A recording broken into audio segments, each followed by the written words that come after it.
Hey y'all, it's Anime Man. Today I'm going to be reviewing the 13th episode of Dororo. And this episode, wow, it was a great way to start off the second half of Dororo because I like how we received the new opening and new ending theme.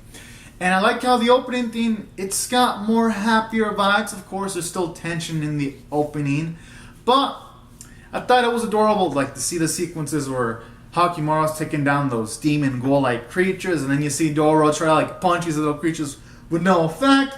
Parts where he's in, I'm laughing thinking, how is that going to really do anything? But you know what, fuck it, it's an opening, I like it. So that was pretty cool, and I like how it shows their bond being reinforced during the opening, like when Dororo is holding the hand of Hakimaru, or when they're hanging out in this hot spring area. I like it. I feel like it's going to show off that throughout this season. Now that Hakimaru can probably talk more, they're going to get closer and closer, and it's going to feel even more like a brother-sister bond. So that was a pretty cool thing from it. Not as epic as the first opening, but it fit, and I loved it.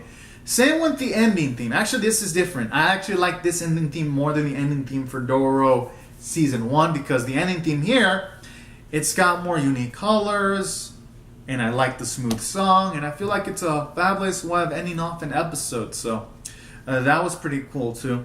Now, as for the episode itself, I like how this episode had an antagonist that was pretty much interesting, because it starts out where you get this story where it didn't start out like this, but it explains that there's this carver that tried to carve a face for like this Buddha statue, and he tried for multiple years until he died, until he got reincarnated into like this body.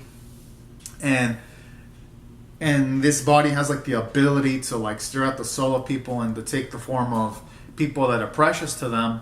And I found that to be pretty interesting, because I like how it has the themes of if you overwork yourself, you're gonna die. But I like how it emphasized that in just a few minutes, going to show that Dororo, it's an anime that can have multiple different messages throughout its run, that's gonna probably make it into an anime that is gonna feel timeless, or that's gonna age like fine wine. So that's what I really like about this episode, because I felt it was powerful. And then like just to see this motherfucker getting people and having their faces sliced off by the statue, because this statue is possessed by a ghoul and it wants to get its own face.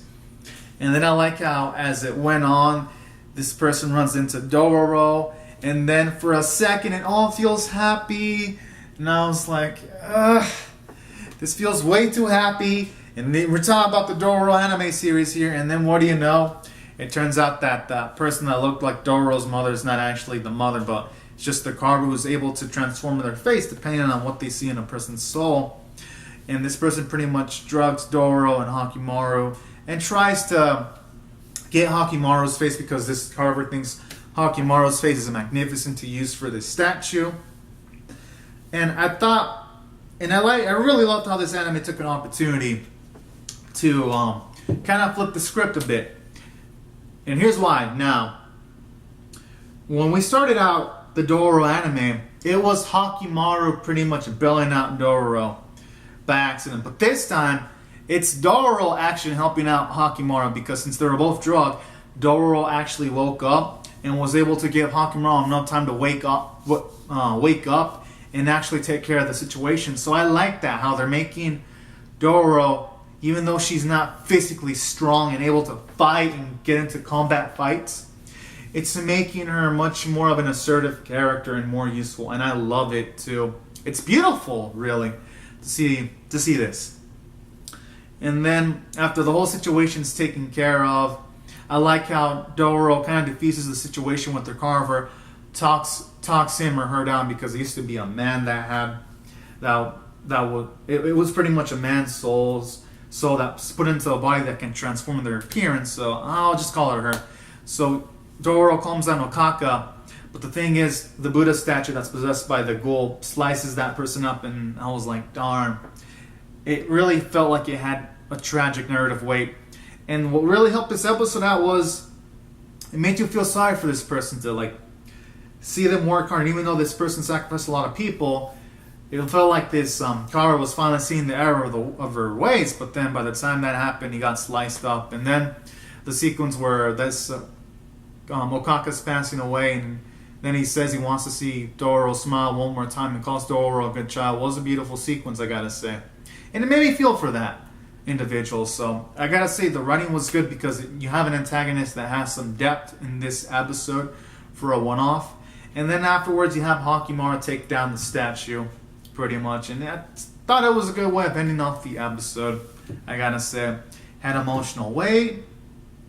You had character development for Hakimaru and Dororo, because now Hakimaru's learned to rest more because he wants to go to the hot springs, what Dororo actually recommended earlier in the episode. So that's character development, because you gotta remember, during the Mio episodes, he really didn't care much for resting, but now he actually considers that as an action worth doing. So that's why I thought it was character development.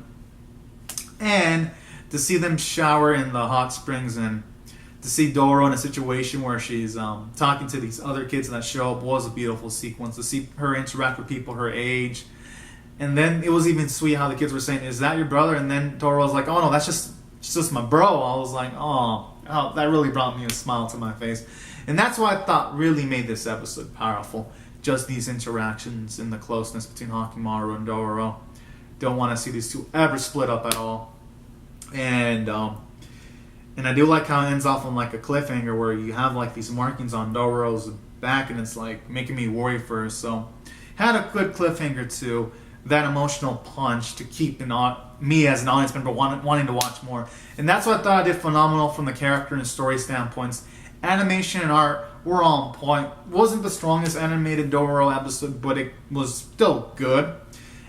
And I like how they showed even a bit Tahomaru still recovering from his injury. So that's why I feel this episode is 9 out of 10 worthy.